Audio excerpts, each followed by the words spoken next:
اللہ رب العالمین نے چار چیزوں کے بارے میں فرمایا کہ اگر یہ چار قسم کے لوگ ہیں تو یقیناً وہ کامیاب ہیں. نمبر 1 آمن, ایمان لے کر آئے. اور کون؟ وعمل الصالحات, نیک عمل کیے. اور کون لوگ؟ وتواصوا بالحق, حق کی وصیت کی. حق کیا چیز ہے؟ حق یہ ہے قرآن کو, کتاب و سنت کو لازم پکڑ لینا. آپ پر مسائل و علام آئیں گے, پریشانیاں آئیں گی.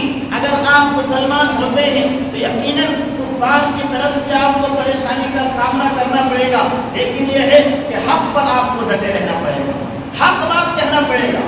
آج زمانے سب سے مشکل کام اگر ہے تو وہ حق بات کہنا ہے. بہت سے لوگ حق بات کہنے میں ڈرتے ہیں, حالانکہ کہا گیا قل الحق وإن كان مرا, حق بات کہو گرچہ کڑوی ہی کیوں نہ ہو. اور سب سے بڑی بہادری اور کیا ہے نڈر اور یہ پہلوان اس شخص کو کہا گیا ہے جو حق بات کہتا ہے, دھمکی کی چوٹ پہ حق بات کہتا ہے, چاہے دوسروں کو بھی کیوں نہ ہو.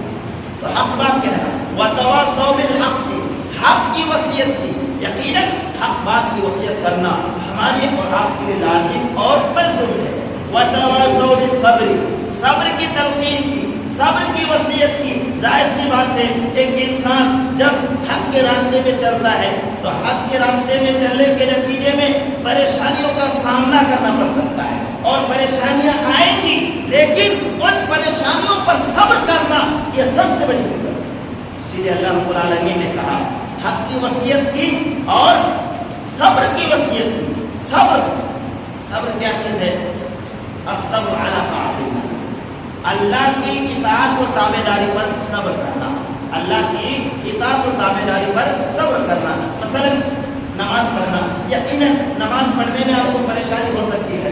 آپ آئیں گے, وضو کریں گے تو یہ پریشانیاں. اسی طرح جو اللہ رب العالمین نے جن چیزوں کو اپنانے کے لیے کہا ہے, روزہ ہے, نماز ہے, حج ہے, تو یقیناً انسان کو ان تمام اعمال کو انجام دینے میں پریشانیوں کا سامنا کرنا پڑ سکتا ہے. تو صبر کرنا ہے. الصبر علی طاعت اللہ. اسی طرح الصبر عن معصیت اللہ, اللہ کی معصیت سے رکے رہنا. اللہ کی معصیت سے رکے رہنا. آپ مثال کے طور پر روزے میں, روزہ رکھنے میں آپ کو پریشانی ہوتی ہے کہ نہیں, تو روزہ اگر چھوڑ دیتے ہیں تو اس میں معصیت ہے. تو یقیناً اللہ کی معصیت سے بچے رہنا اور ان اعمال کو انجام دینے سے رکے رہنا, اسی کو کہا جاتا ہے الصبر علی المعصیہ. یعنی معصیت یعنی ایسے کام جس سے اللہ کی معصیت کو اللہ ناراض ہو جائے, ان اعمال سے بچے رہنا یہ بھی صبر میں شامل ہے.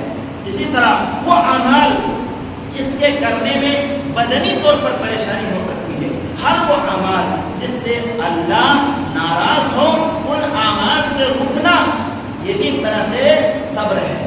تو یہ چار صفتیں ہیں, یہ چار قسم کے لوگ ہیں. اگر یہ چار قسم کے لوگ ہیں اور ان چاروں صفتیں ایک انسان کے اندر پائی گئی, یقیناً اس کی زندگی سفل ہوتی, کامیاب ہوتی.